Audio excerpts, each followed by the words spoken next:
Hello. Okay, so I'm sure you know by now where I am, but if you don't, just take a guess. Can you see now? Take a wild guess. Yeah.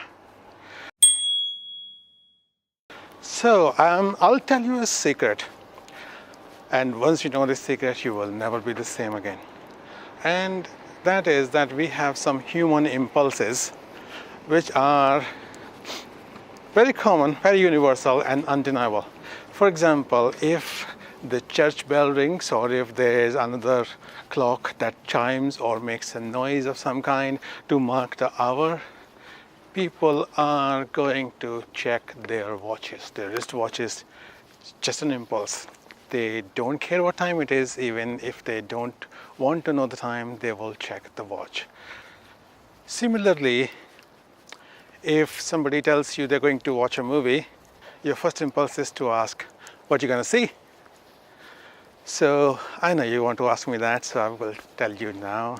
I'm going to see Shazam. Why? I don't know, just because it's an unlimited preview before the movie actually comes out. So I thought this will be a good chance for me to watch it now and review it for my vlog viewers. And that way, by the time it comes out, they will know what to expect. Otherwise, I think it's one of the Warner Brothers DC movies. Not really that interesting, but considering the trailer also, it was not that promising. Today's experience is going to be slightly different from the last time I came here, and that was because I was going to the IMAX, and this time I have booked it in the VIP because this movie is not available in IMAX anyway, and I don't know if it would be worth it even if it were. So I'm gonna go to the VIP one and then enjoy the luxury. And this is going to be slightly different. Usually they just ask to see your ticket on the phone, but this time she's gonna ask me, this girl on the entrance, or guy, whoever that is, they're gonna ask me for my card as well, my unlimited card, and also they're gonna ask me if I have been to this VIP section before or not. So stay with me and we'll hang out in VIP in a couple of minutes. Hi, I'm just looking for the ticket right now. Not a problem. Is this your first time in VIP? No, I've been here a couple times before. Okay. Well, we do have a new ice cream machine, so I do recommend giving that a try. Really? Okay. It's, yeah, much better than frozen yogurt. Yep. Are you trying to find the email? I found the email now, and let's Okay. see if it can load the code. Yeah, it's good. Load the code now. Perfect. That's for Shazam. Yep, 8 o'clock. That's correct. You are aware that we do serve food and you're not getting a full VIP experience? I know. I'll grab a slice of pizza before I go in. I am also aware that you will play like 26 minutes of trailers and ads before that. There is a couple minutes. You cannot couple of minutes. Yeah. Do you have your unlimited card? Yeah, sure. Would you hold this for me, please? Yeah. Thank you. Here is the card. Thank you very much. Thank you. It's all yours now. And the ticket. Hold on to that. Okay. You okay? Yep, I'm good now. Thank you. You can take a left. Okay. Any questions, you let my team know. All right, thank you very much.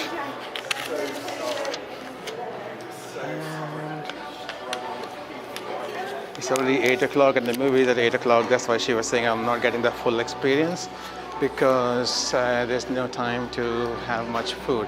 But I'm shameless. I'm going to hang out here for at least 15 minutes and have some pizza and Coke.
So I watched Shazam last night, and this is my review of Shazam. And usually my reviews are marked as no spoilers. This one is different because it's marked huge spoilers. Mostly because I don't care whether you go to see it or not, but also because I want to get some things off my chest and they would have spoilers. But what I'm going to do is I'm going to have the first part of the review, first minute or so, just no spoilers, and then after that maybe another minute of spoilers. So here we go. The movie is kind of childish. The way it is written, I did not like the way it is written at all. Warner Brothers, DC, they usually try very grim, very serious kind of superheroes, but this one is slightly different. They have made an attempt at humor, but the attempt has not really worked because the humor is not at a level of an adult, either the dry sarcastic wit of Iron Man or the sweet innocent humor of Wonder Woman. It has none of those. It's quite childish. The hero of the movie, Billy, is 14 years old and he gets superpowers. This much you know from the trailer, so I'm not spoiling anything. And I was going to say that the movie seems like it's been written by 14-year-olds for 14 years old, but then I realized that would be an insult to all 14 years olds everywhere in the world. But young people these days, they are much more savvy, they are much smarter, and if they had written it, this would be a smarter movie if they had written it. So no, it's not written at the 14-year-old level, it's slightly lower than that. It's a little bit more like children's comics level. The story and especially the dialogues, I just don't like it when the dialogue is so weak. Some of them are cliche.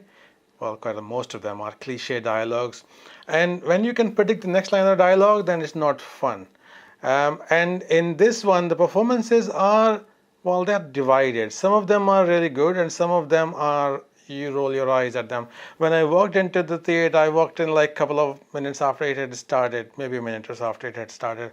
And when the guy is saying, "I am the last of the council of wizards, and my magic grows weak," I groaned, I cringed inside, like if this is going to be the level of performances in this film, I might as well walk back out and have some more pizza. But thankfully, not all the actors were like that. Some of them were good, and some of them were so good that they saved the lines. Some lines were completely crap, cliched lines, but some of those actors, they were good enough that they actually carried them off very well. For example, the foster dad, oh my god, his lines are also cliche, but he delivers them with commitment, and he's a really, really good actor. Sorry, I don't know the name, I have not Googled it yet. But because of the performance level, those lines are okay. You don't cringe so much at them. Other than that, if you talk about, what can you talk about? Cinematography, editing, direction is awful, awful. Absolutely did not like it. When the director doesn't actually try to do a good job, when the director just goes by the formula book of the industry and just follows that, it's really crap. Do you remember BVS, the Batman vs Superman, the Dawn of Justice? Such a long name for such a bullshit movie. If you remember the last scene, Superman dies in that one. I'm not spoiling anything. That movie's come and gone. So Superman dies, and in the very, very last scene, they're showing him being buried. And we know he's a superhero, he's not going to die. That much is okay. But then when they're putting him into the ground, and you can see the coffin going down, and I could predict like minutes ahead of time as to where they would finish it. Minutes ahead of time that they would put him in the ground, and when there is dust settling on the coffin, after 2 heartbeats, that dust will bounce up in the air, and that's where they will cut. And that's where they did cut, right down to the frame. And I'm not saying that just to show you how savvy I am about film techniques and all that. No, I think pretty much everybody who goes to cinema on a regular basis would have predicted that's where they were going to cut, and that's exactly what they did. That's why cliches fail, because they have been used so much. When they started, they were good, but when they have been used so much, they become useless. They become cringeworthy. So let's go into the spoiler part a little bit. You can click off now if you want to go and watch the movie. The climax part. The climax part was so awful, I wanted to throw something at the screen. when the fight is going in the hands of the villain, and then Shazam needs to do something to get the fight in his hand, he gives the power the staff to his brothers and sisters, his foster brothers and sisters. So, boom, just like that, 6 more superheroes. And you're like, God, what the hell is this? And it's not just they are his family and they have nothing to do with superheroism, but it's also they have not earned it. They have not done anything to earn that superpower. No sacrifices, no grueling ordeals or anything like that. They just get the superpower like that because they happen to know a guy. So that was kind of crap. Didn't like that at all. But also, when I thought about that, Shazam himself, Billy Batson, he got his power the same way. The wizard was dying. He was desperate because the 7 sins are out in the world. So he needed somebody to be a champion. He had been searching for so long for somebody who was pure of the heart and strong of the will. And this kid is neither of the two. He is not pure of the heart and he is not strong of the will, as you see right away after he gets the power, because he starts using the power for his own gains. And also when he gets into the fight, his first instinct is to run away. So that's how I know that he chose desperately but not right. And then when you start doing that, then the whole Warner Brothers DC Comics world comes unraveling, because none of their heroes have earned their powers. If you think about Superman, he gets his powers because he's in a different world, Yellow Sun. Wonder Woman is a godchild. She was born with the powers. If you go into the Marvel world, nobody should doubt that by now that I love Marvel. But this is not the kind of scenario where it's iPhone and Android, where I would not touch an iPhone even if you gave it to me for free. But if they made a good movie, I would watch Warner Brothers movies. For example, Wonder Woman. Absolutely love that movie as much as any Marvel movies that I love.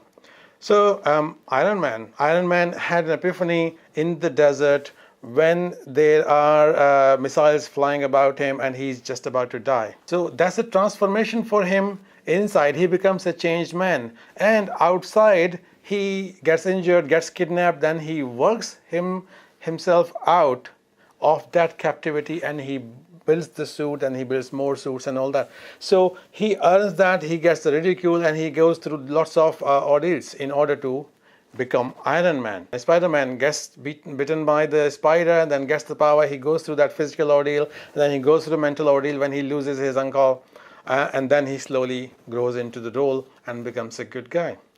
They don't go robbing banks after they get the powers. That's the kind of thinking I landed on, and that's probably why I don't like the DC heroes so much, because they have not earned their power, so they have not earned my sympathy. When Captain America, when he didn't even have the powers, he was a brave guy. He throws himself on the grenade in one scene. He submits himself for that very risky kind of operation where he's supposed to have the super soldier serum. He could have died in that, but he wanted that. He was brave enough to go for it, and then he's a good guy after he gets the power as well. Similarly, Iron Man was actually dying from the shrapnel in his body. So they have all earned their power through like ordeals, and that's why we identify them so much, because we also go through difficult times and hardships in life, whether it's the same level or whether it's completely different. But we do go through that, and that's why the underdog, the person in trouble, gets our sympathy. Whereas if somebody is born into the power, somebody gets the staff of power handed to him, obviously we won't like them so much. So that, I think, is the problem with that. And the humor-wise also is scene by scene, editing-wise, it was quite cliche. And then sometimes they try the jokes like the villain and the hero, they're very far away, and then he's making a speech, and Shazam is like, "I can't hear you." Well, if you can't hear him and you can see his lips moving from a mile away, how can you see his lips moving? Okay, you can say the light travels faster and longer than sound, but it's dark, it's night time. And if you can't hear him, why are you talking? He can't hear you as well. So that kind of thing it gets under my skin. It just annoys me. Other than that, it's an okay movie. It's a normal movie. It's definitely not worth going to the cinema for. it's okay to watch on DVD when it comes out. If you're a really big DC fan, lower your expectations way down and then go to watch the movie. That's it. That's where I will wrap up today. And thank you very much for watching. And I'll see you tomorrow. Bye.